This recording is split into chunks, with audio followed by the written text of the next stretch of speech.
sure you put plenty of assembly lube in here. I got this oiled down pretty good. Can't really put too much, you don't want it to seize up. So that's the first one in. I'm just gonna put the other 4 in and start torquing it down. Alright, so the crank is finally in. I almost forgot to put in on journal number 4, do not forget to put in the thrush washers. Almost forgot to put those in. Look, I'm glad I remembered before I torqued everything down. So I'm going to put I'm going to use all stock rod bolts. I just put oil on them.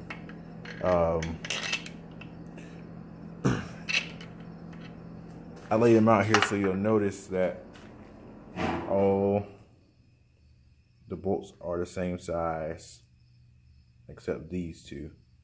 Those 2 long ones go on number 3 here because the cap is taller. So those 2 long bolts go on number 3 and the rest here go on the other 4. I'm going to torque them down. First I'm going to torque them down to 22 and then I'm going to go to 56.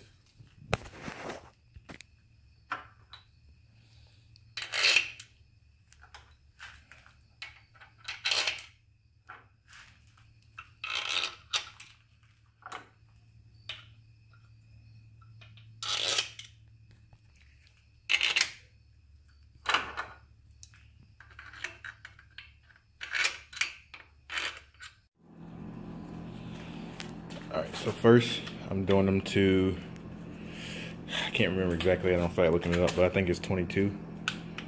So I'm just doing it until I hear the little click. There we go.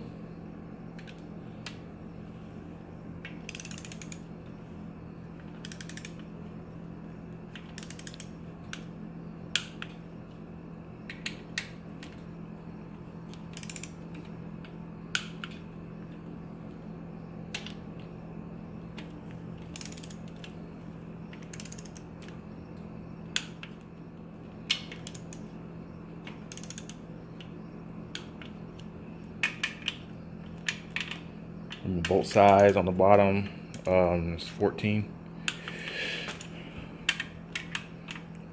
And I kind of started from, once again, I don't remember the exact pattern, but I started from the inside, the middle, and worked my way to the outside. So I'll do my first torque spec and then go back and do it to 56 foot-pounds.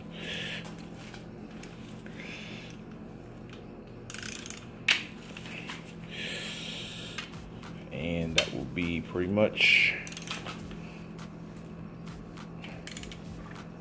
it for torquing. So let me get this torqued down and we'll get the pistons put in. Got everything torqued down. I'm just making sure the engine still spins freely. And it does, and that is a good thing. So now I'm just gonna put the get my ring compressor and get the pistons put in. Alright, so got my ring compressor. Just tighten it down. Position the piston. I got the rings gap, so the one's facing this way, one's facing that way. And you just pretty much, hopefully it's lined up right.